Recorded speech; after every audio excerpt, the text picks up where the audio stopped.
making sure our prosperity is fairly shared and looking after the most vulnerable are what this budget is really about. We will do it in the Labor way, with fair and generous assistance to ease the path of change. We will stick up for the people we've always stuck up for.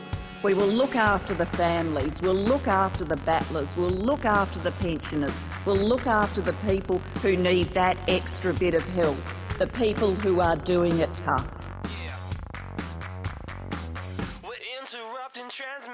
Here we have identified the inadequacies of Newstart, and we're about to dump tens of thousands, in the first instance 84,000 single parents and their families onto an inadequate payment that's clearly documented as inadequate. On the 1st of January we dump 84,000 single parents and their children onto an inadequate, clearly documented inadequate Newstart payment. This is an active decision by the government to make savings off the back of some of the most vulnerable families in Australia. Could you live on the dole? I could. I could. Next month, I'll spend a week living on the dole on $35 a day, and I invite the Minister to come and join me. The Minister's claim is extraordinary. And it does seem to lack sensitivity to the experience of people that have no choice but to live on $35 a day for a single person. It also ignores all of the evidence that's been presented to the government.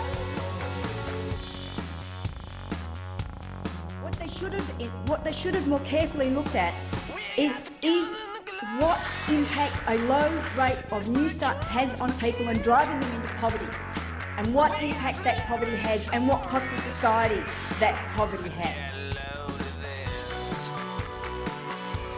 $249 being the Newstart allowance is incredibly low and be very difficult to live on. There are other benefits which are available to people, but I, for one, don't accept the proposition that life on the unemployment allowance is easy at all. The government knows the Newstart allowance is too low, and in full knowledge of that, they move to push single parents onto that payment.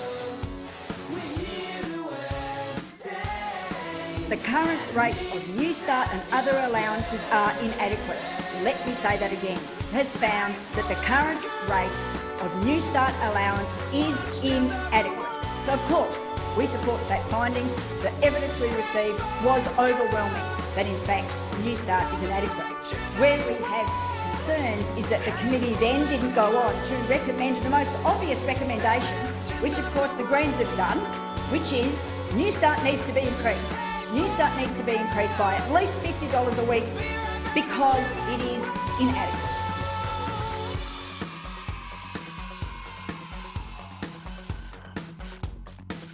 It is about our responsibility to Australians right now and our responsibility to future generations.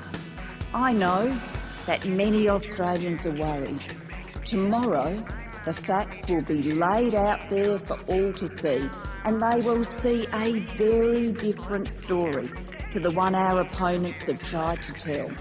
9 in 10 households will get a combination of tax cuts and payment increases.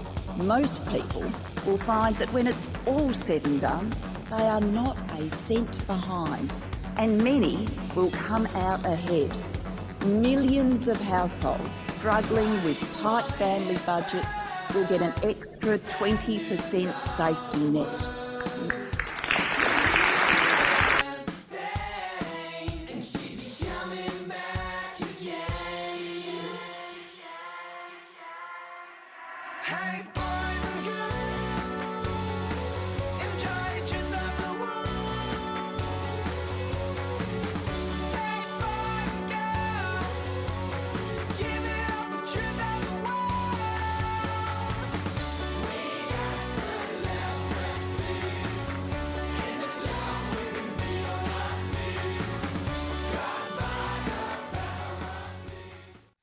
And I had an email just this morning from one of those single mothers, and I'd like to read it out. I am absolutely in shock that my parenting payment is about to be reduced by around $200 a fortnight. I had a Centrelink employee ask me if I needed to talk to a counsellor. A counsellor. I need to have the $200. I am in a legally binding lease. I have payments for my car, internet for my son and all the other expenses in life. I have been given 2 months' notice of the changes. I do the right thing. I work double what Centrelink requires, but I cannot find full-time work. It would be like tapping the highly paid Centrelink employee on the shoulder and saying, "Oh, by the way, at Christmas we are halving your wage." It's outrageous. There is going to be a lot of homeless people and children. Somebody please help us with no voice.